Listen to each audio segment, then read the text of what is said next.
خب بریم یه انیمه ببینیم و حالش رو ببریم. 不具合を生じさせる、あるいは品性を失った怪人のように暴走を。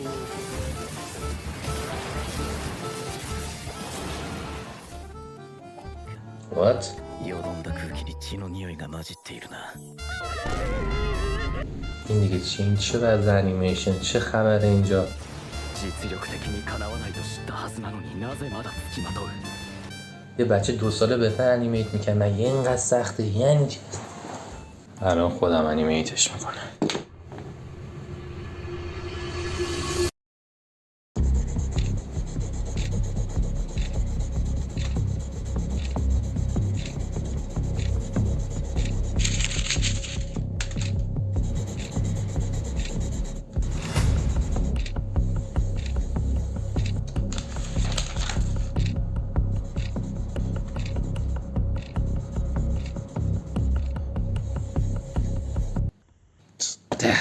آخه اینا چجوری میکشن؟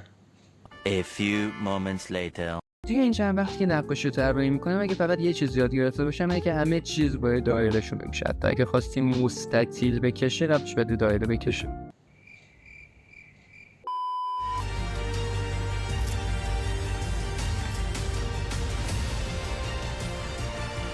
بالاخره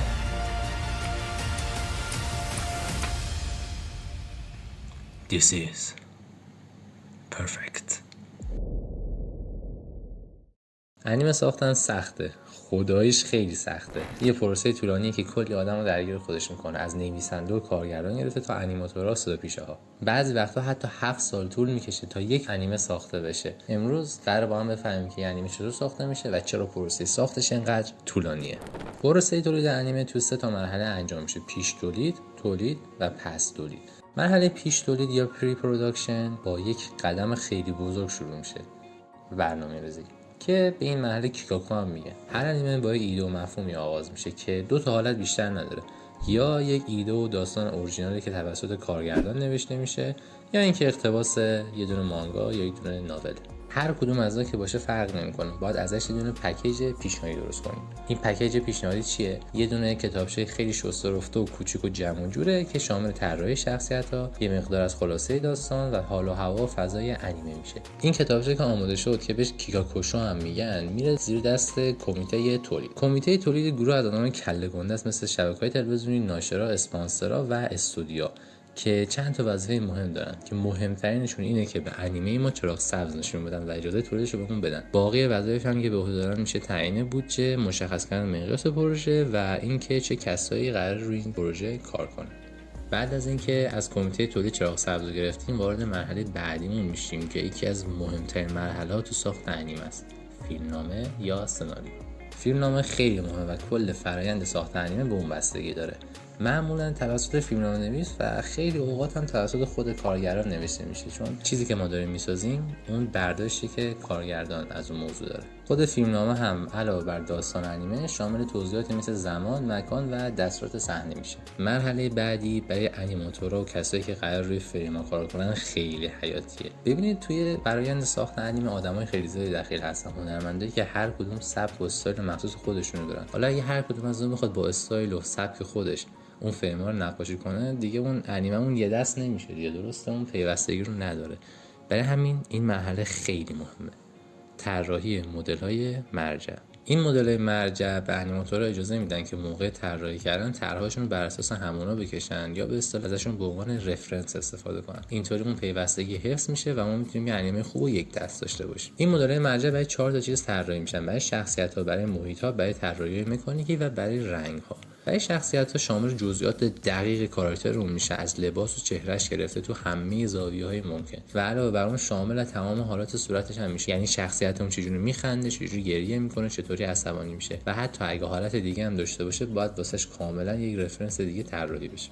طراحی محیط شامل طراحی محیط‌ها و مکانایی که انیمه داره داخلشون اتفاق میفته میشه تا لوکیشنایی که انیمه داخلشونه یک دست باشه و هر کدومشون مال یه دنیای متفاوت به نظر نرسه. طراحی مکانیکی برای وسایل مکانیکی مثل تفنگ‌ها، سلاح‌ها، ربات‌ها و حتی وسایل نقلیه است. و در آخر یه نکته خیلی مهم که هست طراحی رنگ‌ها. تو این قسمت میایم برای شخصیت‌های مختلف یه پالت رنگی مشخص تعیین می‌کنیم. چرا؟ چون که همون قدر ما فرم‌های مختلف داریم، همون قدر فرم برای رنگ‌آمیزی داریم و احتمال خطا کردن توشون خیلی زیاده. و آخرین و یکی از مهمترین مراحل قسمت پیش تولید یعنی استوری بورد.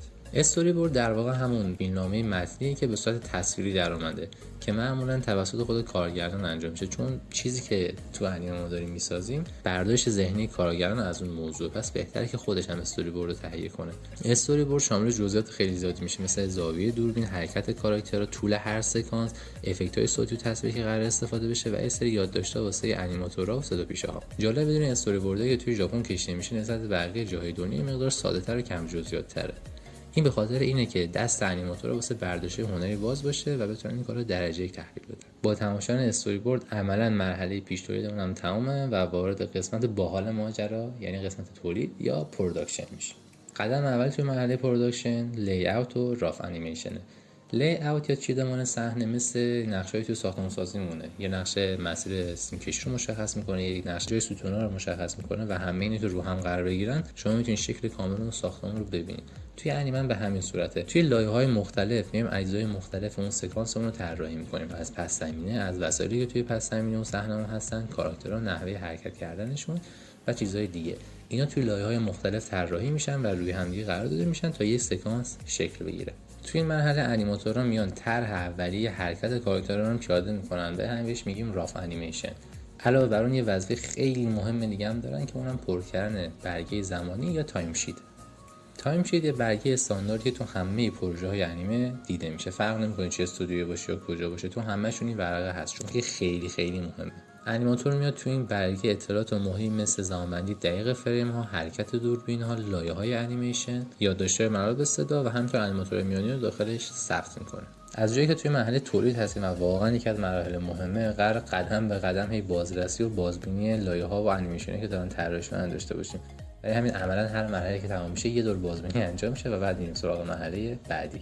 توی این قسمت دو تا کارگردان میان و طراحی که تا الان انجام شده رو بازبینی میکنن، کارگردان قسمت و کارگردان انیمیشن.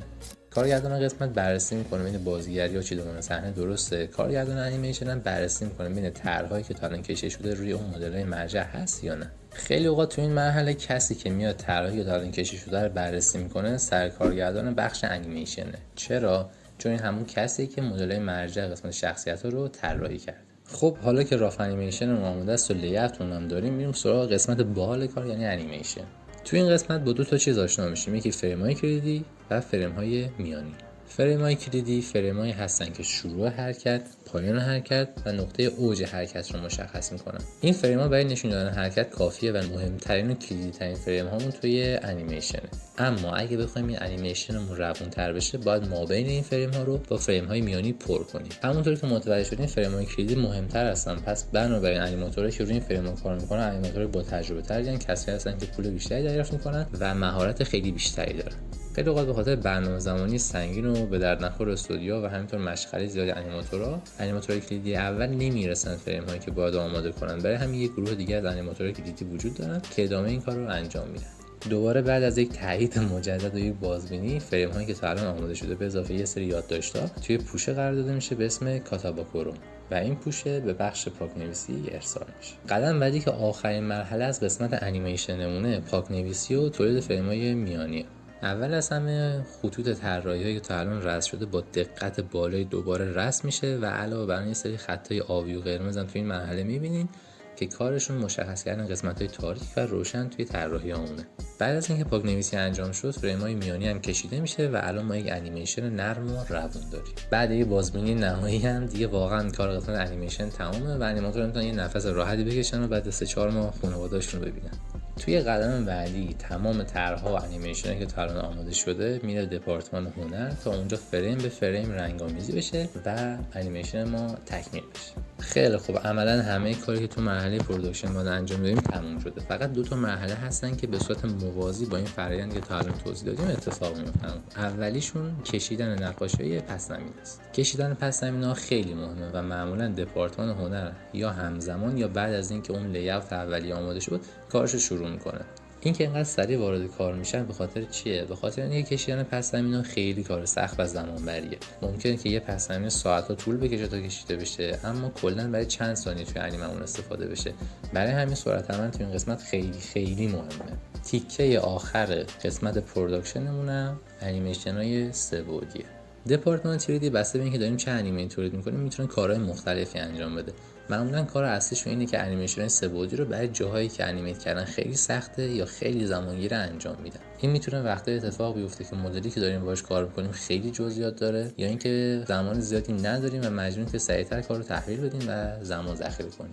البته دپارتمان 3D خیلی اوقات به بخش‌های دیگه هم توی انیمیشن کمک می‌کنه، مخصوصا به انیماتورها. بعضی وقتا کشیدن کاراکترها توی یه سری زاویه‌ها خیلی سخت میشه، چه برسه به انیمیت کردنشون. تو اینجور مواقع دپارتمان چیزی میاد اون سکانس رو به صورت 3 بعدی طراحی می‌کنه و عملاً یه رفرنسی رو برای انیماتور درست می‌کنه که میتونه از اون استفاده کنه.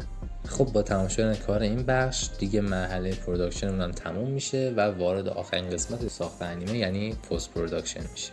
مرحله بعد مرحله کامپوزیشنه که خیلی خیلی مهمه.